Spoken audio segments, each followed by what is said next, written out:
Just a quick rundown of things you do not want to do in an interview situation. And I know I've seen all of these many times. You never want to badmouth a former employer. It can be as tempting. You had a horrible boss, horrible experiencing, a toxic work culture. Again, I've seen it all. But when you say those things, you're going to come across as someone that's negative and likes to complain and whine, and you just don't want to give them that impression. So refrain from going in that direction. You want to be a little bit careful about asking all the questions on the front end about salary. What's your PTO? What's your benefits? You're going to have plenty of time. Your job is to convince them you're the right person for the position. And you do want to cover we'll get into compensation here in just a minute, but you want to cover the basic information on that front end just to make sure you're in the range. And again, we'll talk about that in a bit. But don't be asking, what's in it for me? What's in it for me?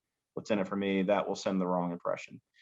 Never want to be, it's okay to be confident, but don't be overly confident or cocky.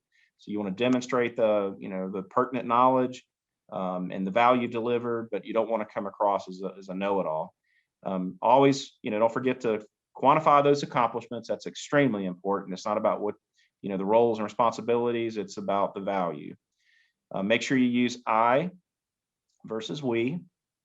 And if you had a team, it's okay. Just make sure you specify what you did. You want to show up with a list of questions. I've seen so many people show up and they don't have any questions. Do you have any questions? No.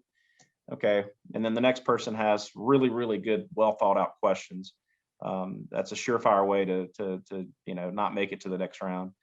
Turn the phone off, put it on silent. I've had a lady one time in the middle of an interview pick up her phone, it rang, and answered it right in front of me, and I couldn't believe it. She didn't get the job, needless to say.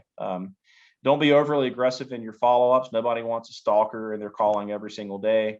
Never make an assumption that you got the job, even if the hiring manager's your neighbor, you go to church or whatever it may be. Never make that assumption.